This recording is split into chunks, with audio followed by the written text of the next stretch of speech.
You just took info. Alright, cool. It's good to go. Okay. Alright. So, since this is a flight school, we have to do annual inspections. And Mhm.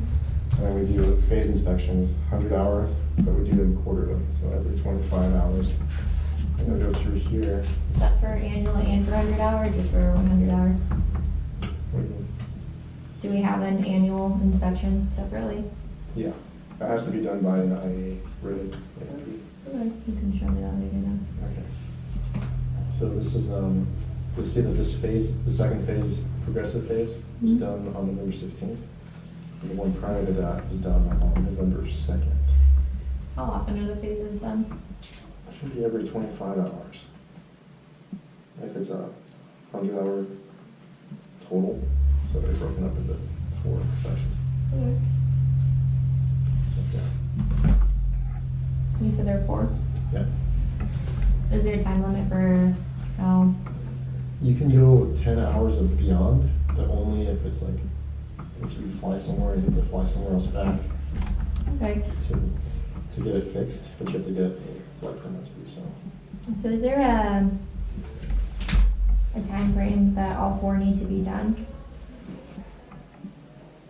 And they all have to be done within the 100-hour mark. Can it take 2 years to do all of them?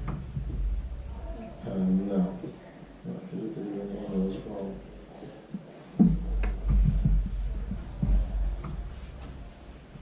Okay. So there are 4 of them? Yeah. This goes back, since we did 1 and 2, and this goes back to 4 and 3 and 2 and 1.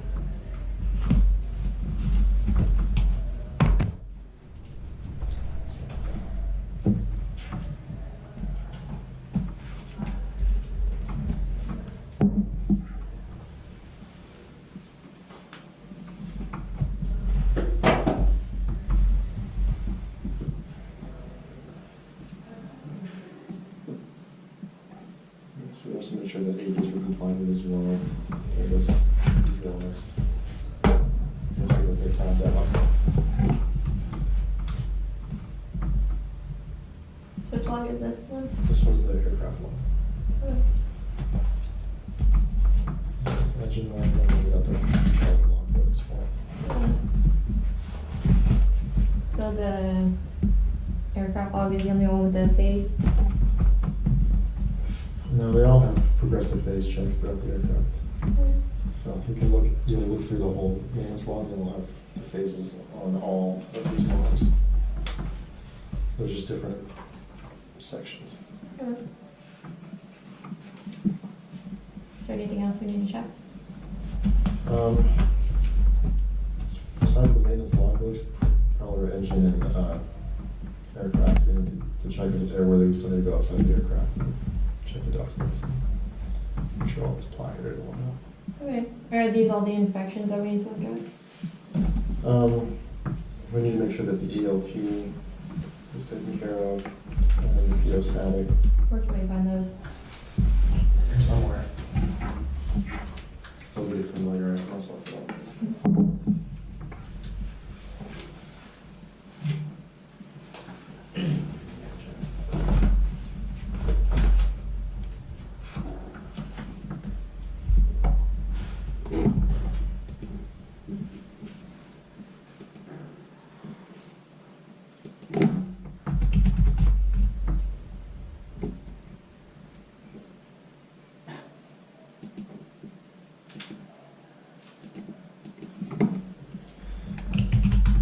So I got one right here, altimeter, all my pressure altitude reporting unit, and transponder test has been done on the 17th of August.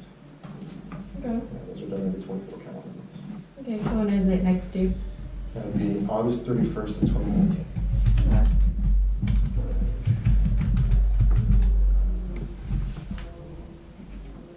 What else do we need to look at?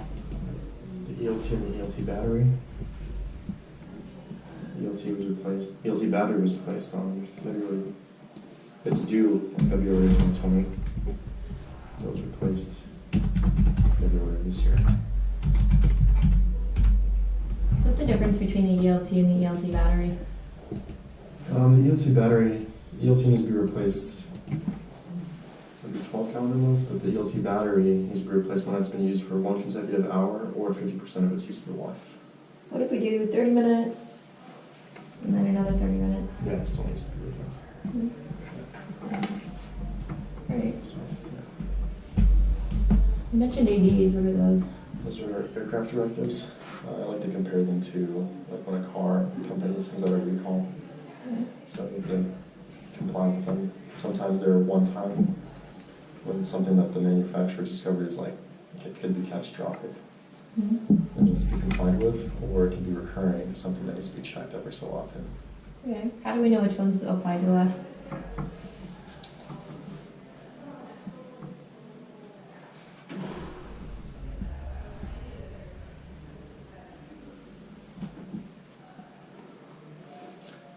I would contact the local physio to find out. Is there any way we can know? Through the maintenance logs, but I don't know how to go through. Okay. Can you ever overfly an AD?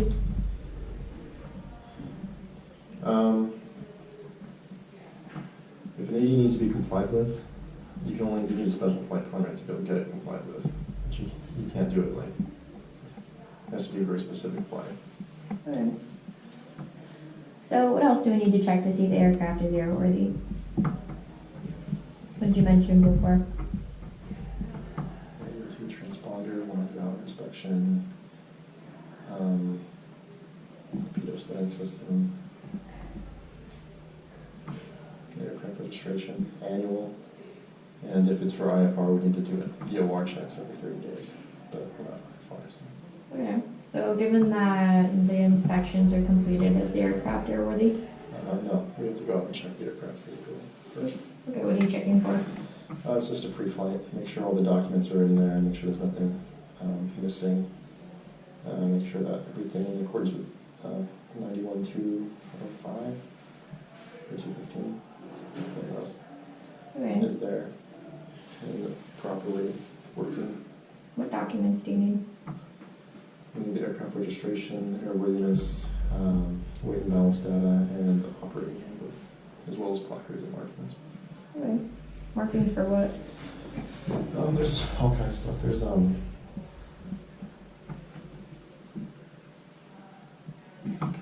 on the indicators, it says there'll be certain markings on the airspeed indicator that say that give you the normal operating range and flash range and whatnot, and the fuel indicators, make sure all those things are good.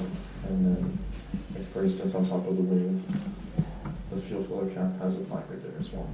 Okay. What about weight and balance? What is that? Weight and balance is, it's done by the mechanics, the technicians. It shows the empty weight of the aircraft and how it's balanced, and where the center of gravity is empty weight with unusable fuel and oil is included in that. Alright. If we wanted to look for that, where could we find it in the aircraft? I think we have it it's in the POH, but it's in the same binder as the POH at the very back. Okay. Is your, what's that? This is the weight and balance. So, copy of it. Alright. So, does your airworthiness certificate ever expire? No, as long as it's not modified or anything crazy like that. Alright. What does airworthy mean? It means that it's fit to fly safely in accordance with the FAA. Yeah. What about your registration certificate? Does that ever expire? It expires every 3 years, 36 calendar months. Which one of those needs to be visible of the documents you All of listed? them. All of them? Yeah, they have to be visible to the passengers. To the weight and balance? No, not necessarily the weight and balance, but it has to be accessible. But so the aircraft registration and the airworthiness certificate have to be visible.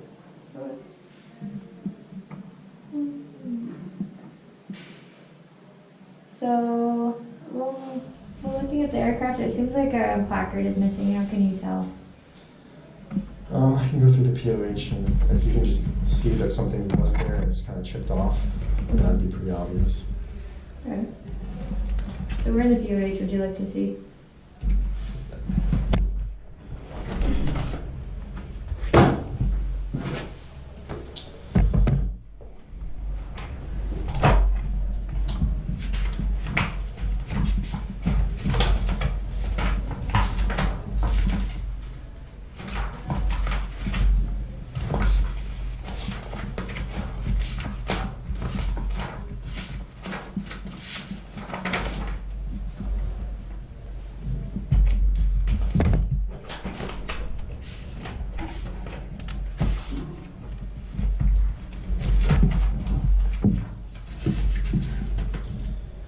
Yeah, so you see limitations right here. It says in bad unit department, 120 pounds, 50 pounds maximum. On the oil filler cap, 8 quarts, control lock, airspeed indicator, 1.5, and that changes with weight. So stuff like that. Okay. Smoking prohibited. So if one of those is missing, what would you do? I'd go talk to maintenance and see if they can throw it on there. Could you make a copy of? I want to say you could, but I wouldn't, just to be safe. All right. What else would you check? You said 91 something. And something, yeah. So what is 91 something? It's something. That's for sure. The 91205 is the FAA's minimums. Let me see what the 205 in mind. Okay. Yeah, first try. Okay, how about you write up on the board the requirements for 91205?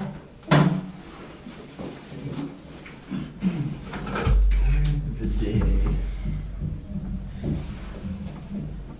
Speed here. Tachometer. Pressure gauge, temperature gauge, not really. Fold.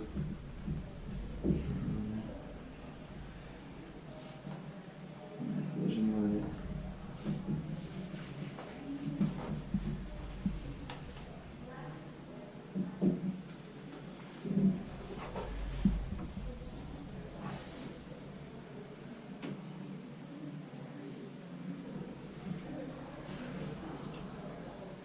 Pressure.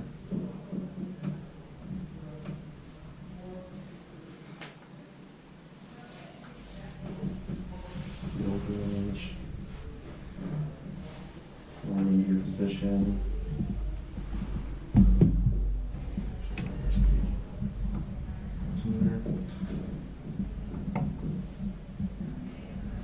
Magnetic compass.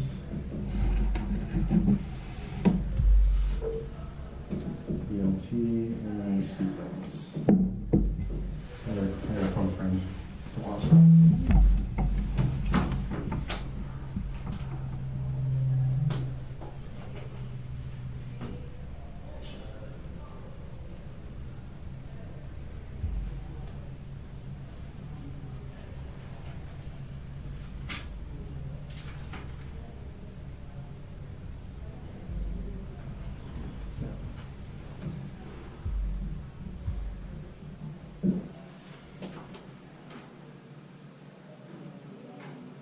Wait, I do need that.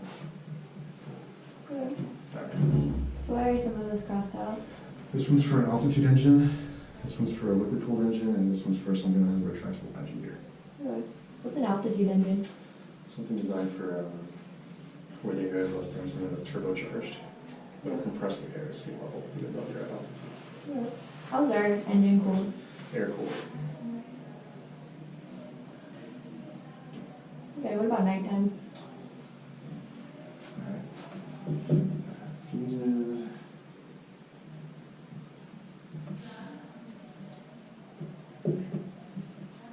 Position lights. And my collision light.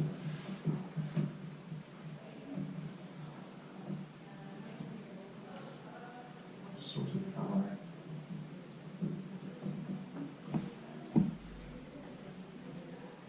Landing light.